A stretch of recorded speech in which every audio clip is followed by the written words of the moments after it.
सभी विद्यार्थियों का आज एक बार फिर शर्मा ऑनलाइन क्लासेस में हार्दिक स्वागत। प्यारे विद्यार्थियों, आज हम कक्षा 10वीं से संबंधित एक नए टॉपिक के ऊपर डिस्कस करने वाले हैं। जैसा कि मैंने पिछली क्लास के अंदर हमने डिस्कस किया था मेन वन मीडियम के ऊपर, और वो टॉपिक हमारी पिछली क्लास के अंदर समाप्त हो चुका था। आज कक्षा 10वीं की क्लास में इसी श्रृंखला को आगे बढ़ाते हुए आज हम एक नए और बहुत ही इंपॉर्टेंट टॉपिक के ऊपर चर्चा करने जा रहे हैं।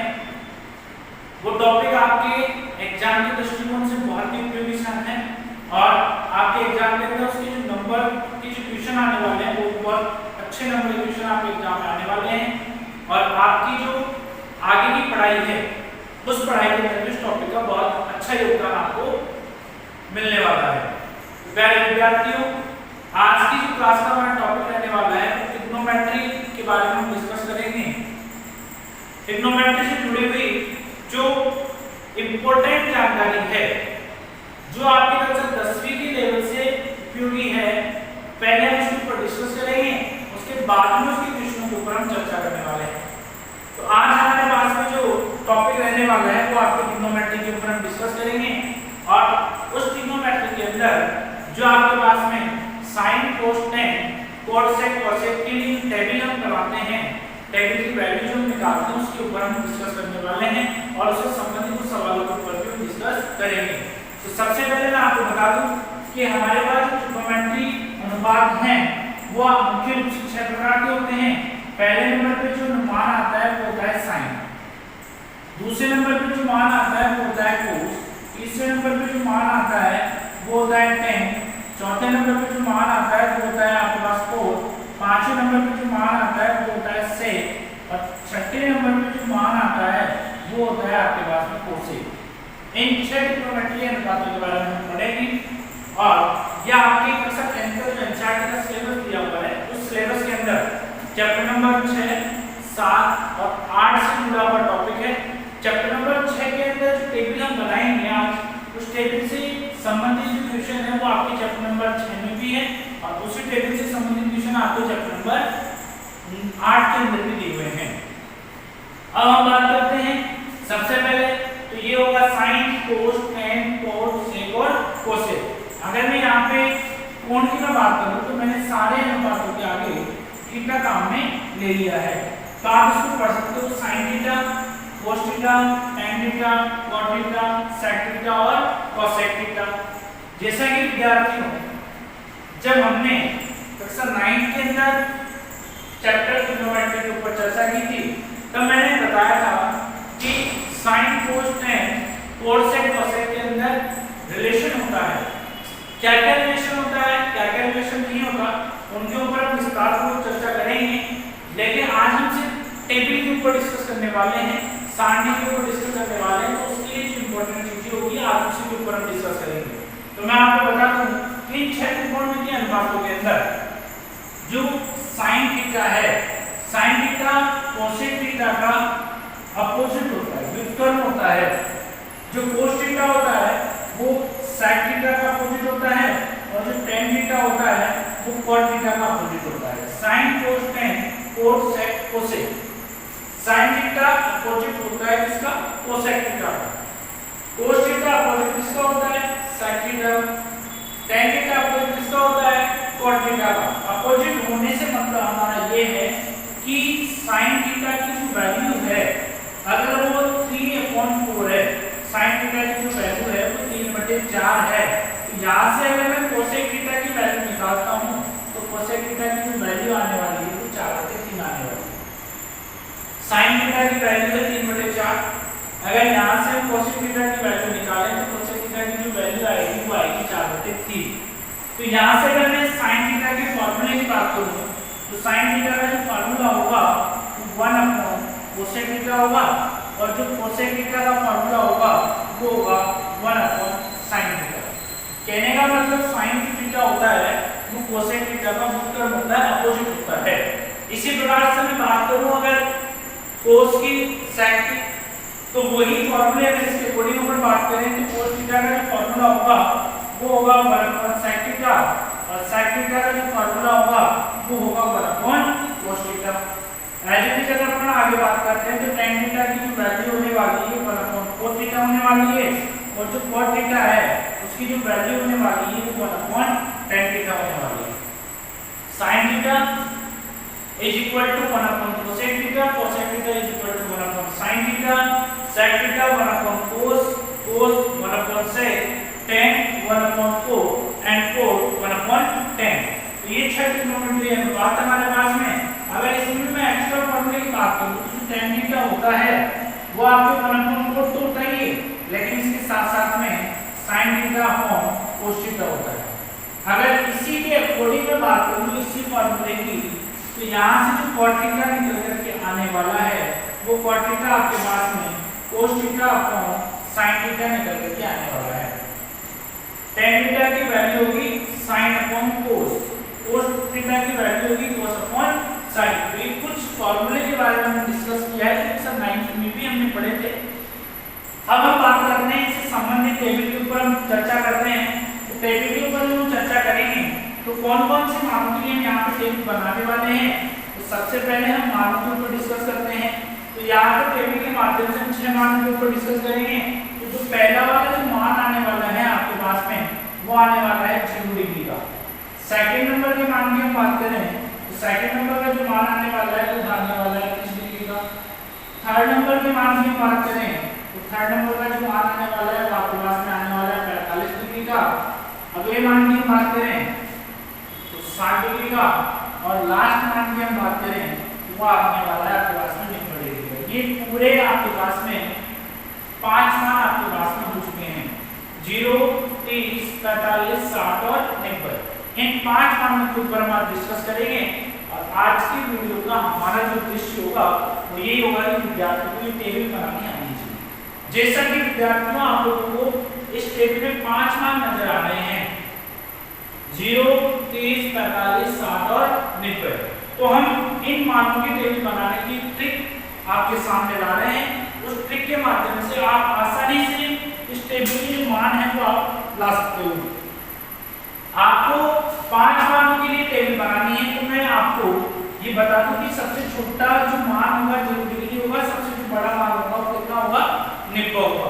तो इसकी ट्रिक के अंदर हम चर्चा करते हैं। सबसे पहले हम स्टार्टिंग करते हैं 0 से। 0, 1, 2, 3, 4, 0 से लेकर के 4 तक की हमने यहाँ पे गिनती लिखी है। आप इसको इस प्रकार से देख सकते हो कि स्टार्टिंग कहाँ से हुई 0 से, तो हमने भी स्टार्टिंग कहाँ से की है 0 से। आपके पास टेबल के अंदर 5 मान हैं 1, 2, 3, 4, 5।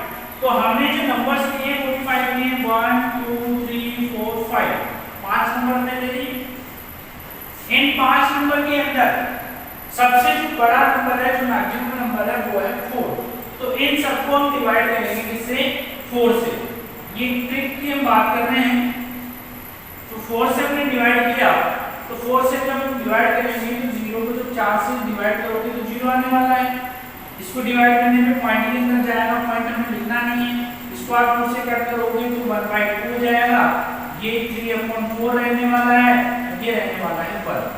कहने का मतलब 0 से लेकर के 4 तक के आपको नंबर लिखने हैं।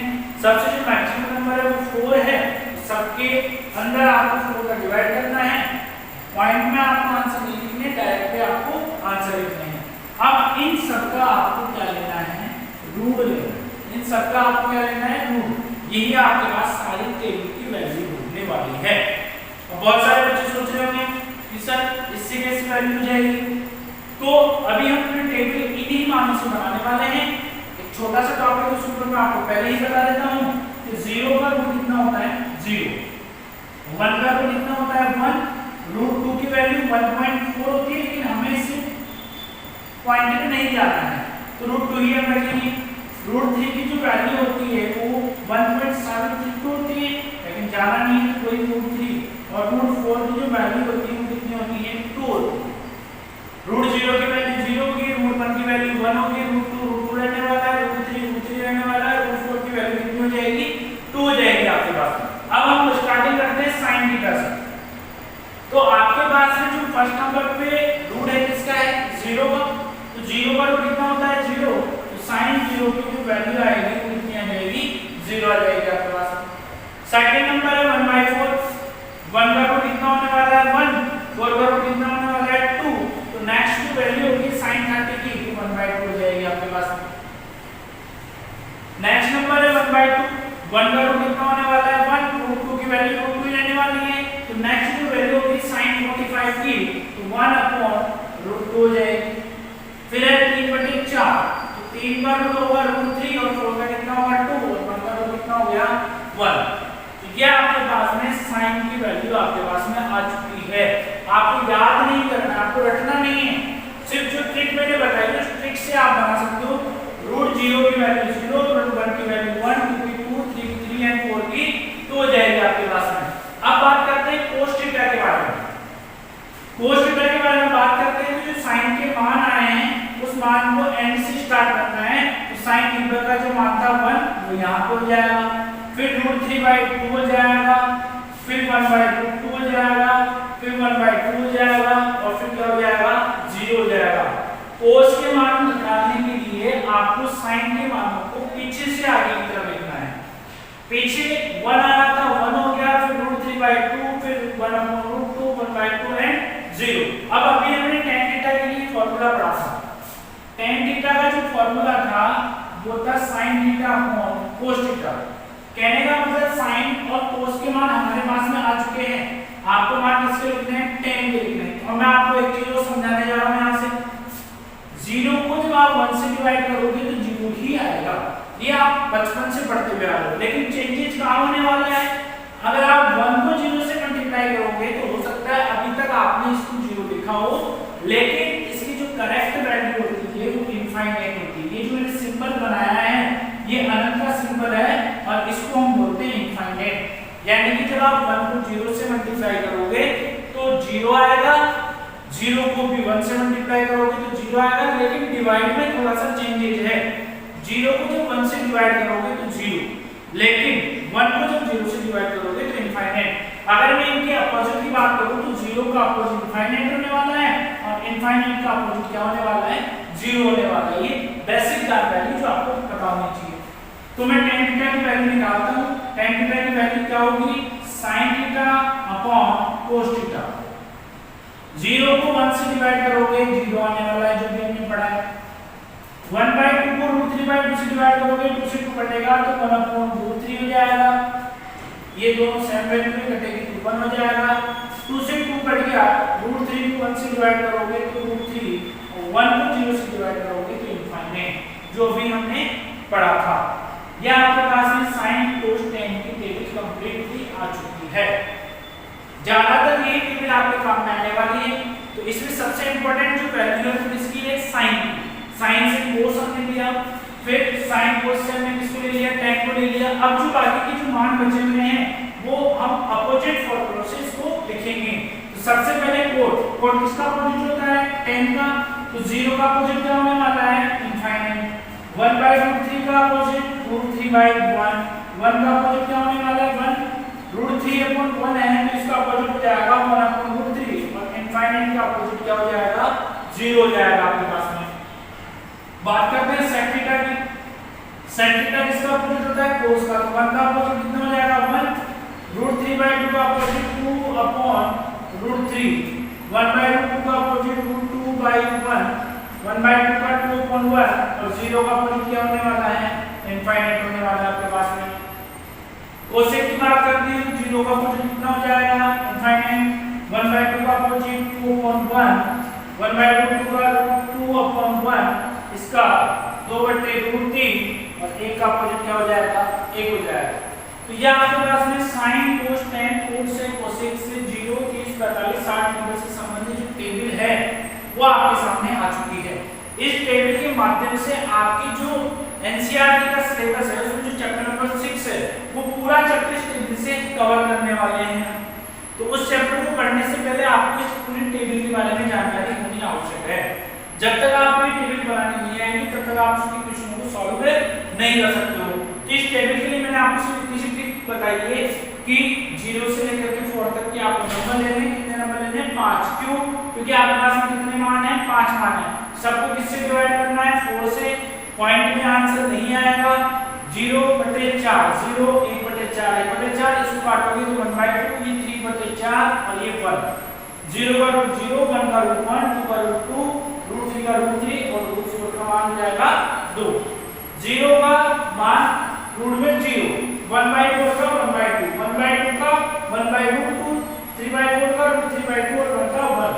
कोस के बाद लिखने हैं तो पीछे से स्टार्ट करना है 1 रूट 3/2 1/√2 1/2 और 0। tan का वैल्यू sin अपॉन cos 0 में 1 का भाग दोगे 0 इसमें इसका भाग दोगे 1/√3 सेम है बना जाएगा। इसको सॉल्व करोगे रूट 3/1 और 0 का उल्टा कितना हो जाएगा इनफाइनाइट हो जाएगा। वोट होता है tan का उल्टा sec cos का cosec होता है sin का उल्टा।